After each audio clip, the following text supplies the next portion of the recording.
Last class में हमने बात की थी सॉल्यूशन से रिलेटेड कंसंट्रेशन टर्म्स, और इनमें कंसंट्रेशन टर्म्स जो हैं अपने टोटल 12 कंसंट्रेशन टर्म्स अपने पढ़ेंगे। कौन कौन सी कंसंट्रेशन टर्म्स थी हमारे पास? फर्स्ट हमने बात की थी rate by rate percent, second volume by volume percent, third weight by volume percent, fourth volume by wait percent, 5 number हमने बात की थी ppm, 6 नंबर ppb, 7 नंबर हमने बात की थी स्ट्रेंथ, और 8 नंबर हमने बात की है मोलैरिटी, 9 नंबर बात करेंगे अपने मोलैरिटी, 10 नंबर अपने बात करेंगे मोल फ्रैक्शन,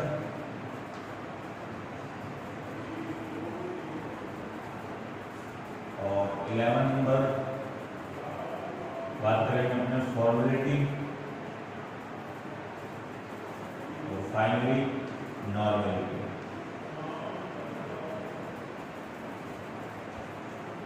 इसमें से यहां तक अपने कंसंट्रेशन टर्म्स पढ़ चुके थे स्ट्रेंथ। इनको एक बार फिर से देखो शॉर्ट में क्या था, वेट बाय वेट परसेंट। इसमें हमने कहा था कि 100 ग्राम सॉल्यूशन में अपने ये देखेंगे कि सॉल्यूट के ग्राम कितने हैं, ठीक है ना, सॉल्यूट के ग्राम कितने। सेकंड में हमने कहा था इन 100 ml सॉल्यूशन हम चेक कर रहे थे सॉल्यूट का क्या ml है। थर्ड में हमने बात कहा था इन 100 ml सॉल्यूशन चेक करेंगे सॉल्यूट के ग्राम कितने हैं। फोर्थ यूनिट में हमने कहा था इन 100 ग्राम सॉल्यूशन चेक करेंगे सॉल्यूट के ml क्या है। और ppm में हमने कहा था ppm पार्ट्स पर मिलियन, 10⁶ पार्ट सॉल्यूशन में अपने चेक करेंगे सॉल्यूशन सॉल्यूट के पार्ट क्या है, सॉल्यूट के पार्ट क्या है। और यहाँ पे पार्ट का मैंने आपको बताया था कि मास की फॉर्म में भी हो सकता है और वॉल्यूम के फॉर्म में भी हो सकता है। ppb में क्या बात की थी हमने, 10⁹ पार्ट, 10⁹ पार्ट सॉल्यूशन में सॉल्यूट के पार्ट चेक कर रहे हैं। और स्ट्रेंथ में हमने कहा था 1 लीटर सॉल्यूशन होगा और 1 लीटर सॉल्यूशन में सॉल्यूट के ग्राम चेक करेंगे, सॉल्यूट के ग्राम चेक करेंगे। आज अपने बात करते हैं मोलैरिटी। देखो मोलैरिटी क्या होती है, इस बार अपने को करना क्या है, 1 लीटर सॉल्यूशन चेकआउट करना है और 1 लीटर सॉल्यूशन में चेक करना है कि सॉल्यूट के मोल क्या है, सॉल्यूट के मोल चेक करेंगे, ठीक है ना। मतलब अपने मोलैरिटी को यदि चाहे तो ऐसे डिफाइन कर सकते हैं, मोलैरिटी इस प्रकार से अपने डिफाइन कर सकते हैं, number of moles dissolve in 1 liter solution called molarity, ठीक है। अच्छा, ये जो मोलैरिटी होती है, इस मोलैरिटी को अपने रिप्रेजेंट करते हैं या फिर तो डिनोट किया जाता है, डिनोटेड बाई कैपिटल एम, यानी ना कैपिटल एम से डिनोट कर रहे हैं, जबकि 9 नंबर यूनिट मोलैरिटी है ना, इसको अपने स्मॉल एम से डिनोट करेंगे, ठीक है। अच्छा, क्या हमने क्या लिखा, मोलैरिटी को लिखा क्या कि मोलैरिटी क्या है हमारे पास, मोलैरिटी किसके इक्वल है, मोलैरिटी अपने पास इक्वल है number of moles of solute, number of moles of solute dissolve in 1 litre solution called molarity. तो यहाँ पे तो अपने को करना है number of moles of solute, और यहां अपने को बात करना है वॉल्यूम ऑफ सॉल्यूशन, और किस में होना चाहिए वॉल्यूम लीटर। क्लियर है? अच्छा, number of moles of solute, मैं आपको पहले बता चुका हूं कि मोल्स सॉल्यूट जब भी आए तो सॉल्यूट को किससे लिखेंगे बी से, सॉल्वेंट को ए से, और सॉल्यूशन आए जो कि इन दोनों का कॉम्बिनेशन होता है इसको किससे लिखते हैं हमने ए बी सी, है ना। तो ये आपको ध्यान रखना है। तो number of moles of solute, moles को अपने किससे लिखते हैं एन से, सॉल्यूट को किससे लिखते हैं बी से, है ना। तो ये हो गया एन बी।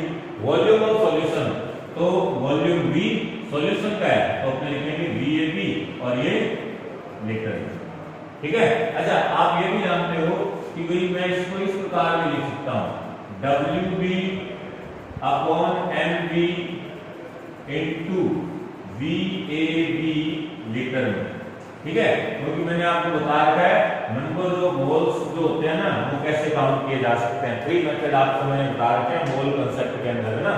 तो नंबर ऑफ मोल्स को कैसे काउंट कर रहे थे हमने कि जो नंबर ऑफ मोल्स होते हैं वेट अपॉन मोलर मास होता है। अच्छा, और नंबर ऑफ मोल्स होते हैं number of particle upon Avogadro number, है ना। और नंबर ऑफ मोल्स काउंट करने का फॉर्मूला होता है कि जो वॉल्यूम दिया हुआ है गैस का, ठीक है, वो कितना है अपॉन 22.4 या 7। कंडीशन देखनी है आइडियल है या रियल, ठीक है। आइडियल हो तो 22.4 कर दो, रियल है तो 22.7 कर दो। इस प्रकार से आपको ये कंडीशन रख के और नंबर ऑफ मोल्स आप काउंट कर सकते हो, ठीक है। तो ये देखो मैंने ये कहा मोल्स किसके सॉल्यूट के, तो Nb is equal to Wb upon Nb, ये मैंने याद रखा, ठीक है। अच्छा, अब अपने बात करते हैं मोलैरिटी से रिलेटेड क्वेश्चन।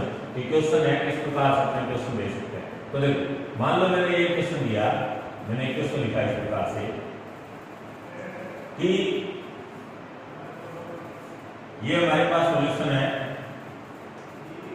अमोनिया का एक्वस सॉल्यूशन है NH3 एक्वस, ठीक है।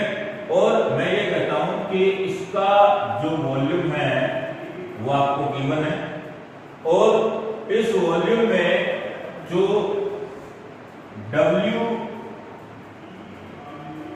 है सॉल्यूट के जो ग्राम है वो आपको गिवन है, ये भी गिवन है, ये भी गिवन है। आपको ये बताना है कि नंबर ऑफ मोल्स Nb कितने हैं और आपको मोलैरिटी M कितनी है, ये आपको बताना है। ये दोनों फाइंड आउट, ठीक है।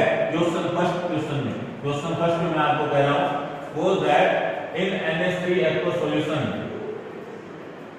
वॉल्यूम है इसका मैं कह रहा हूं 500 ml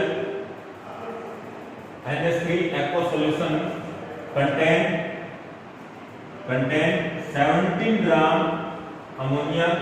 Find out number of moles present in the solution and their molarity.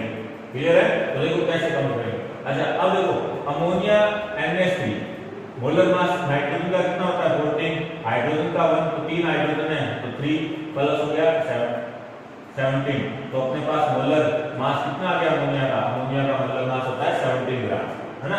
तो 17 ग्राम की इसमें प्रेजेंट है तो नंबर ऑफ मोल कितने होंगे 1, ठीक है ना। ये हुआ क्योंकि 17 ग्राम किसके इक्वल होता है 1 मोल के इक्वल होता है। इसका मीनिंग ये हुआ कि 500 ml में जो इसके मोल है अमोनिया के कितने मोल है 1 मोल है। अब मैं ये कहूं इसकी मोलैरिटी क्या है, तो देखो मोलैरिटी क्या था, मोलैरिटी का number of moles of solute dissolve in 1 litre solution, है ना।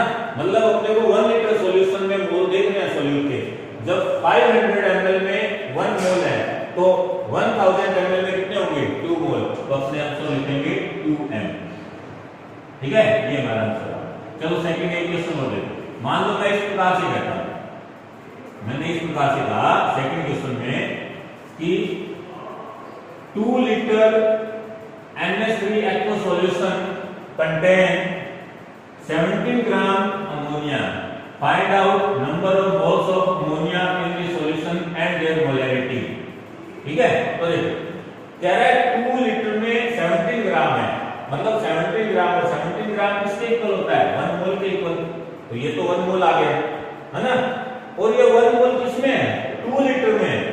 तो 2 लीटर में जब 1 मोल है तो अपने को तो 1 लीटर में देखना है, तो 1 लीटर में कितना हो जाएगा? हाफ मोल, मतलब 0.5।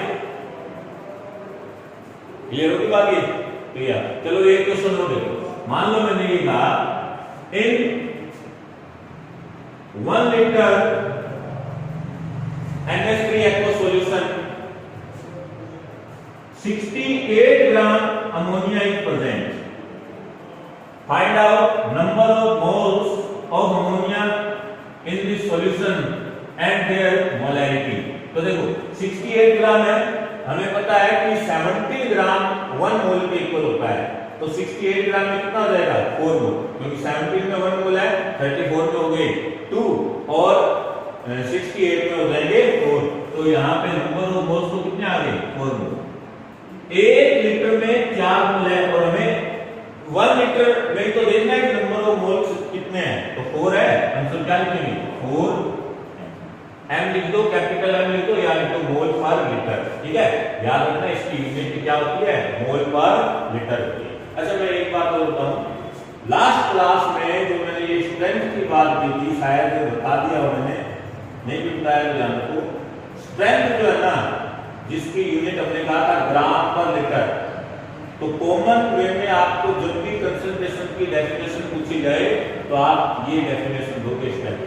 ठीक है, क्योंकि कई बार प्रैक्टिकल एग्जामिनर आता है और वो आपसे डेफिनेशन पूछ लेता है, व्हाट इज कंसंट्रेशन, है ना, यूनिट ऑफ कंसंट्रेशन, तो आप ये बता दो। ठीक है, ये डेफिनेशन दे दो आप।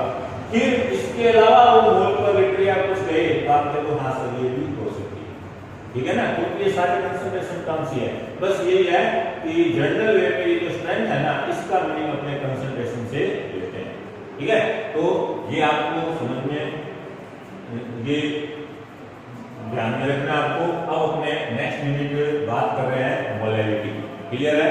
देखो ये जितना भी अपना वर्क कर रहे हैं 11th में ऑलरेडी अपने पहले कर चुके हैं, और मैंने उस टाइम पे आपको कहा था कि जो वर्क 7-8 टॉपिक मैंने आपको जो सिलेक्टेड बताए थे 11th में, ठीक है, और जिसमें मैंने कहा था कि 12th में काम आएगा, अच्छे तरीके से आप इनको पढ़ो। ठीक है, तो इन टॉपिक्स को आप वेल तरीके से करें, क्योंकि ये टॉपिक आगे जाके इलेक्ट्रोकेमिस्ट्री 3rd लेसन में भी काम आएंगे। और ये जो कंसंट्रेशन टॉपिक ऐसा है कि इस टॉपिक को जितना ज्यादा इससे रिलेटेड आप क्वेश्चन करोगे, आपके दिमाग में ऑटोमेटिक क्लियरिटी आने लग जाएगी, और एक टाइम ऐसा भी होगा कि आपको क्वेश्चन सोल्व करने की जरूरत ही नहीं होगी, आप डायरेक्ट आंसर दे सकते हो। जैसे कि देखो मैंने यहाँ पे आपको डायरेक्ट ऐसे समझाया है, आप चाहे तो फॉर्मूला लगा के कर लो, आपके आंसर यही आएंगे। ठीक है ना, आपके आंसर यही आएंगे। ठीक है, इसलिए कह रहा हूँ जितने ज्यादा हो सकते हैं आप कंसंट्रेशन टर्म से रिलेटेड जो भी क्वेश्चन है वो सारे के सारे क्वेश्चन सोल्व करो, चाहे वो एक्सीलेंट के रूप से करो या संजीव से करो या नीट IIT के जो पेपर है उनसे करो। जितने ज्यादा आप क्वेश्चन सोल्व करोगे आपके दिमाग में अपने आप इनसे रिलेटेड क्लियरिटी होती है। और इससे पहले आपको मोल कंसेप्ट ये तो कंप्लीट आना ही चाहिए। ठीक है ना, क्योंकि ये कंसेप्ट ही नहीं आता है ना, तो इसको करना आपके लिए फिर बेकार है। ठीक है, इसलिए पहले ये कंसेप्ट पूरा दिमाग में क्लियर होना चाहिए और फिर आप इससे रिलेटेड क्वेश्चन। नेक्स्ट बात करते हैं अपने मोलैरिटी। क्या होता है मोलैरिटी? मोलैरिटी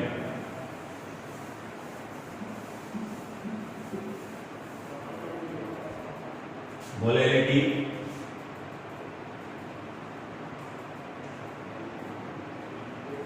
क्या? देखो इस बार अपने क्या करेंगे, अपने 1 kg सोलवेंट लेंगे। देखो फर्स्ट यूनिट है जिसमें मैंने सोलवेंट यूज किया है। अभी तक देखो जितने भी यूनिट मैंने अभी तक बताए उनमें सब सॉल्यूशन आ रहा था, 100 gram solution, 100 ml solution, 10⁻⁶ part solution, 1 litre solution, है ना। ये फर्स्ट यूनिट ऐसी आई है जिसमें 1 kg सोलवेंट में अपने चेक करेंगे कि सॉल्यूट के मोल क्या है। ठीक है, तो मैं क्या टाइप लिख सकता हूं, number of moles of solute in 1 kg solvent, number of moles of solute in 1 kg solvent called molality। एक मैं एक्स्ट्रा वर्ड ये भी लिखना चाहूँ तो लिख सकता हूँ एट 25 डिग्री। क्या मीनिंग है इसका? देखो, ये आपको ऑलरेडी पता है कि कोई भी जैसे सब्सटेंस होता है ना, तो उसकी सॉल्युबिलिटी जो होती है वो टेम्परेचर के साथ चेंज हो जाती है। जैसे मैंने कहा नमक है 25 डिग्री सेल्सियस पर, मान लो 1 लीटर सॉल्यूशन के अंदर है, मैंने ये कहा कि नमक है 100 ग्राम जो है ना उसमें डिजोल्व होता है, तो 25 डिग्री सेल्सियस पर 100 ग्राम डिजोल्व हो रहा है। तो आप टेम्परेचर जैसे बढ़ाओगे 35 कर दोगे तो नो डाउट उसके जो सॉल्युबिलिटी होगी, उसकी जो डिजोल्व नेचर होगी वो और भी ज्यादा बढ़ जाएगा। इसका अर्थ है 100 ग्राम से ज्यादा मिलेगा 35 डिग्री सेल्सियस पे, 110 या 120 जो भी है ना। तो 25 डिग्री सेल्सियस पर जो number of moles of solute होंगे ना इन 1 kg solvent dissolve in 1 kg solvent called molarity at 25 degree Celsius. यदि आप 0 डिग्री सेल्सियस पे काउंट करोगे तो नंबर ऑफ मोल्स चेंज आएंगे। इस टर्म्स को अपने बोलते हैं डीमोलैरिटी। ध्यान रखना, at 0 degree Celsius this terms known as demolarity. ठीक है, ये डीमोलैरिटी है, ये एक्चुअली में एक बार जो टी के बाद मेंस एग्जाम जो होते हैं नीट आईआईटी में, उनके अंदर ये डीमोलैरिटी वर्ड आया हुआ है। सिर्फ इतना ही है, molarity at 0 degree Celsius known as demolarity. ठीक है ना, तो ये थोड़ा सा ध्यान रखना। डीमोलैरिटी और क्या है, नंबर ऑफ मोल्स होते हैं, या तो जो डिसोल्यूशन होती है या तो जो सॉल्युबिलिटी होती है किसी भी सॉल्यूट की, वो टेम्परेचर इफेक्टेड होती है ना, तो सॉल्युबिलिटी भी चेंज होगी और सॉल्युबिलिटी चेंज होगी तो उसकी मोलैरिटी भी चेंज होगी, है ना। तो 0 डिग्री सेल्सियस पे इसी मोलैरिटी को क्या बोलते हैं अपने, डीमोलैरिटी। अच्छा, एक ये जो मोलैरिटी है डिनोटेड बाय स्मॉल है, ध्यान रखना, ये तो था कैपिटल है, मोलैरिटी कैपिटल है, क्योंकि ये क्या है, स्मॉल है। ठीक है, अच्छा, अब स्मॉल एम क्या लिखेंगे, मोलैरिटी। मोलैरिटी किसके इक्वल है, मोलैरिटी है किसके इक्वल, तो सुनो किसके इक्वल होगा, नंबर ऑफ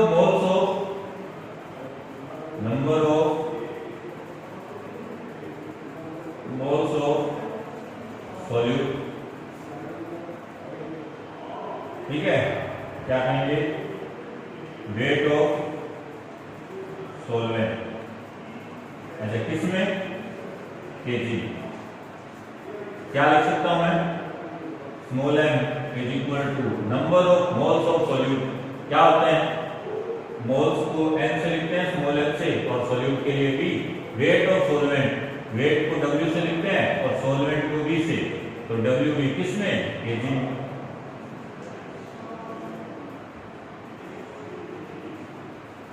ठीक है ना। अच्छा, फिर और क्या लिखा हमने, एनबी क्या होता है, डब्ल्यू बी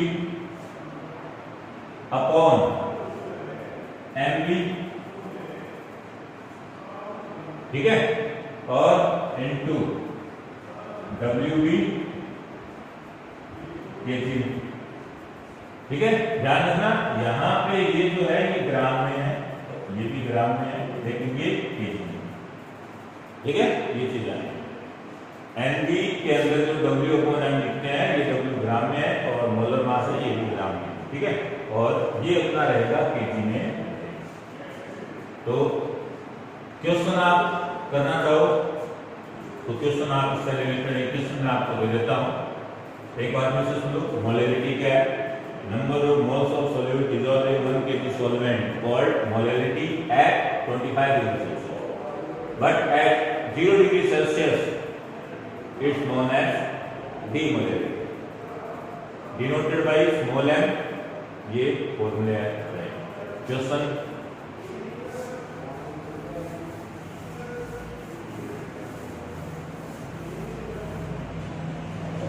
देखो मोलैरिटी का।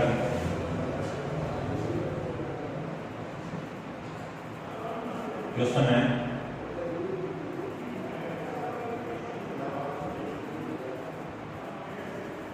2.046 ग्राम पर ml, ग्राम पर ml H2SO4 solution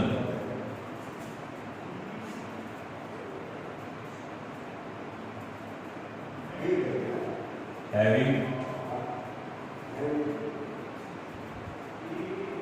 50% weight by weight percent.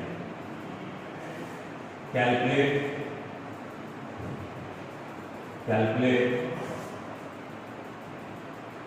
molarity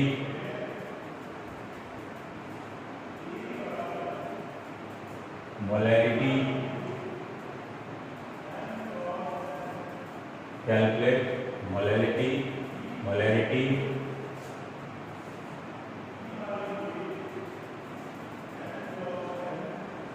and strength of this solution. क्या है क्वेश्चन में? H2SO4 सॉल्यूशन है 2.046 ग्राम पर ml H2SO4 solution having 50% weight by weight percent. Meaning क्या है?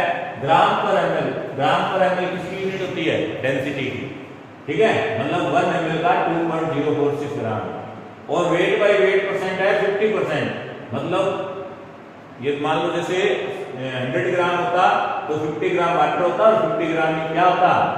H2SO4 होता, ठीक है? तो आपको करना क्या है? इसमें मोलैरिटी भी काउंट करनी है, और स्ट्रेंथ भी आपको काउंट करनी है। क्वेश्चन आप सोल्व करोगे और आंसर आप रिप्लाई करना, व्हाट्सएप मैसेज करना, आपको आंसर व्हाट्सएप पे बता दिया जाएगा, ठीक है? तो इस प्रकार से आप क्वेश्चन करना। एक यहाँ पे मैं वो बता देता हूँ, लास्ट पे मैंने जो क्वेश्चन दिए थे उनमें मैंने आपको एक बताया था, याद रखना है, प्योर वाटर की डेंसिटी 1 ग्राम पर ml होती है, ठीक है? वैसे यहाँ पे कोई जरूरत नहीं है, लेकिन फिर भी आप ध्यान रखें। नेक्स्ट यूनिट अपने बात करते हैं मोलैरिटी के बाद मोल फ्रैक्शन। क्या होता है mole fraction?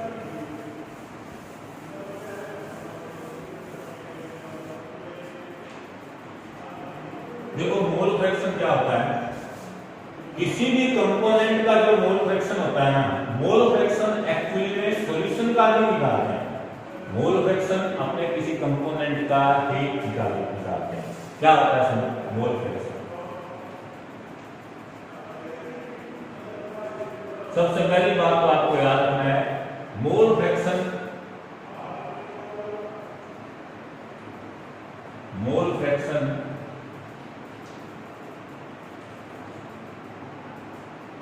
of any component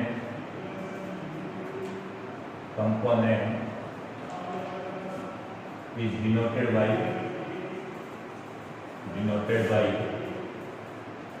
x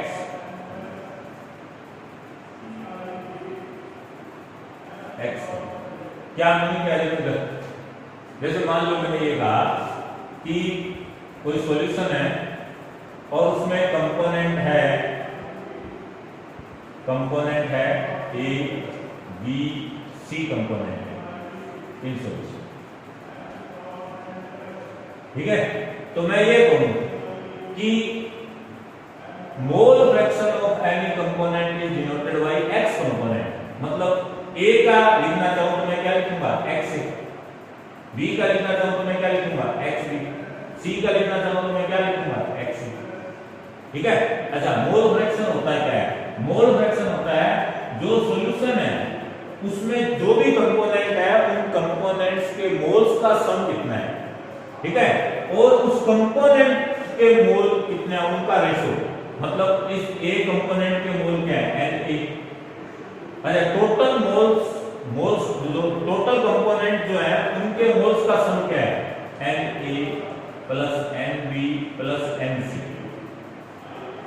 ठीक है, ये होता है ए कंपोनेंट का मोल फ्रैक्शन। जैसे मान लो बी का लिखना है तो क्या लिखूंगा Nb Na plus Nb plus Nc, सी का लिखना है क्या लिखूंगा Nc upon Na plus Nb plus Nc। मतलब अपने ऐसे लिख सकते हैं कि mole fraction is the ratio that component at the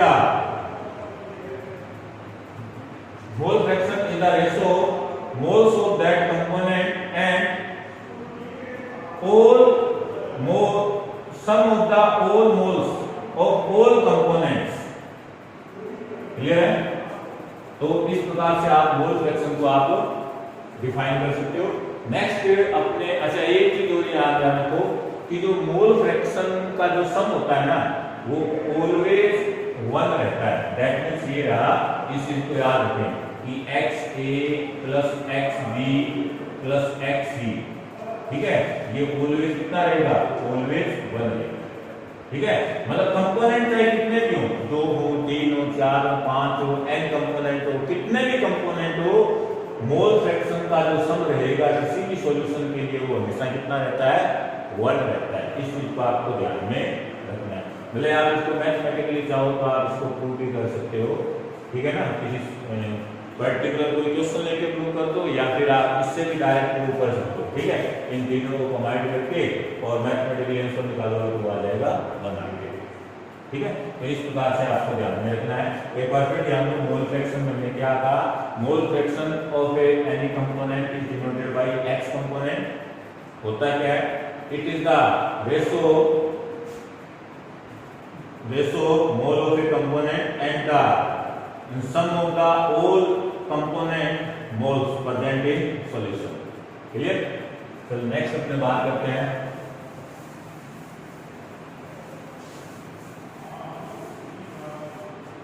formality. क्या होती है फॉर्मेलिटी, ठीक है। अच्छा, मोल फ्रैक्शन को तो हमने किस पे लिख दिया, मोल फ्रैक्शन को किस में देख रहे थे, डिनोट कर रहे थे इसको x कंपोनेंट से,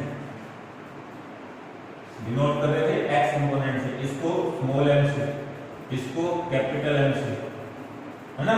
फॉर्मेलिटी को कैपिटल F से और नॉर्मलिटी को कैपिटल N से डिनोट करेंगे, है ना। मोल फ्रैक्शन क्या था हमारे पास, मोल फ्रैक्शन टोटल कंपोनेंट कितने हैं, टोटल मोल्स कितने हैं सॉल्यूशन में उनका सम, है ना, जितने भी हैं Na plus Nb plus Nc जो भी है, और जिस कंपोनेंट का देख रहे हैं वो उस कंपोनेंट के मोल क्या है, जिस कंपोनेंट के देख रहे हैं उस कंपोनेंट के मोल का रेशो, ठीक है ना।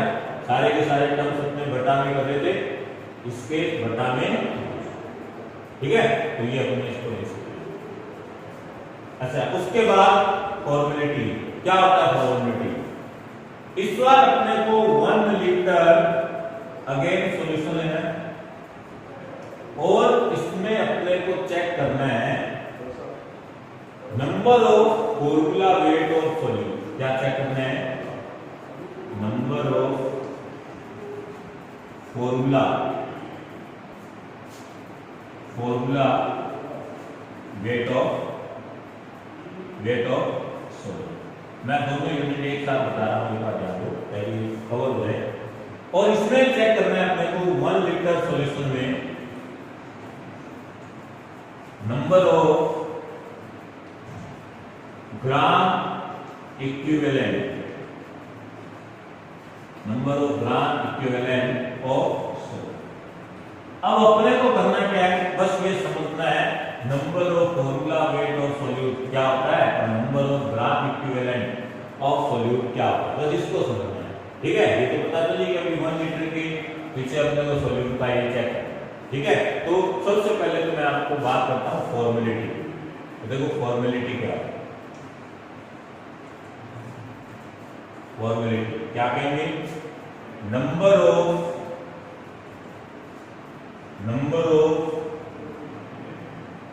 Formula weight of solute dissolving 1 liter solution called formality.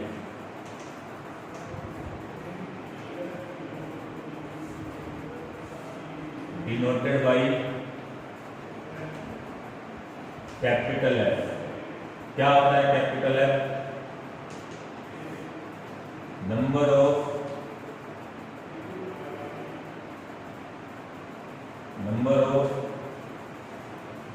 Formula weight of solute upon volume of solution in litre. ठीक है, अपने को समझना क्या है? नंबर ऑफ फॉर्मूला वेट, ये समझ। ठीक है, बस ये समझ आ गया तो ये क्लियर। देखो नंबर ऑफ फॉर्मूला वेट होता है क्या? इसके लिए मैं आपको एक क्वेश्चन दे रहा हूं। देखो एक बात का, मान लो मैं ये कहता हूं कि जो वाटर है सॉल्वेंट हो गया और इस वाटर में मैंने डिसॉल्व कर दिया एसिटिक एसिड CH3COOH डिसॉल्व कर दिया। ठीक है, अब आप सब जानते हो कि ये जो एसिटिक एसिड है ना, यदि आप इसका मोलर मास निकालते हो तो 60 ग्राम। ठीक है, बट जब ये सॉल्यूशन में जाएगा ना तो सॉल्यूशन में ये डायमर बना देता है। इस प्रकार से ये डायमर बनाता है, इस प्रकार से ये डायमर बनाता है। इन सॉल्यूशन ये इस प्रकार से डायमर बनाता है।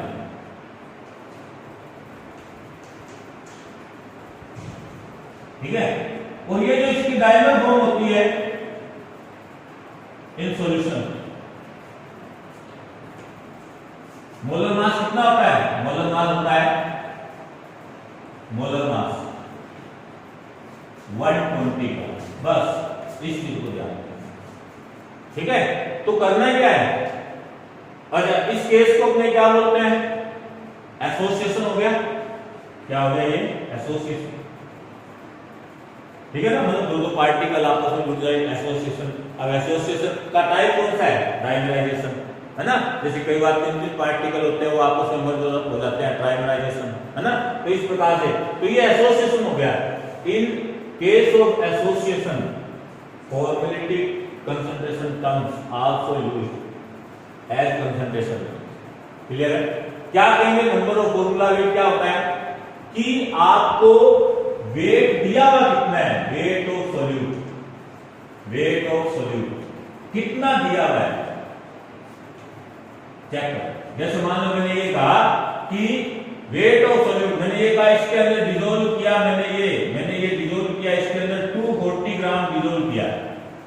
ठीक है, फिर weight of solute upon molar mass of solute in solution. Important terms है इन सॉल्यूशन। बोले मोलर मास सॉल्यूट का देखना है पर सॉल्यूशन में। ऐसा सॉल्यूशन में कितना है? 120 ग्राम, लेकिन वैसे होता कितना है? 60 ग्राम।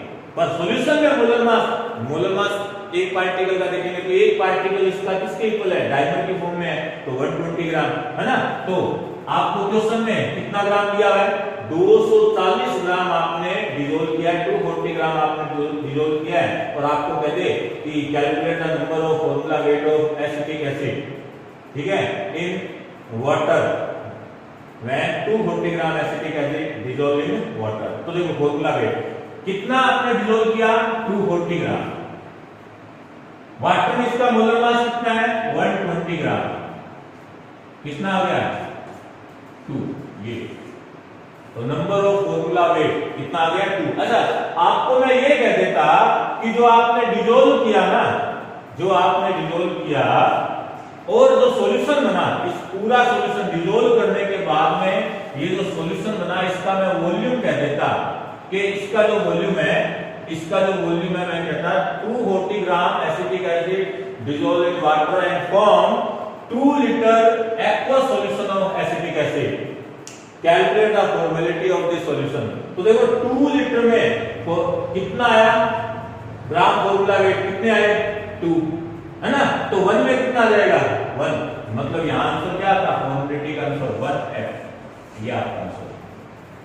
ठीक है, मतलब बस ये चीज इसको समझ आ गई नंबर ऑफ फॉर्मूला वेट उसके लिए क्लियर है। और ये यूनिट का यूज करते हैं in the case of association, formality terms also used as concentration terms. Okay, next class में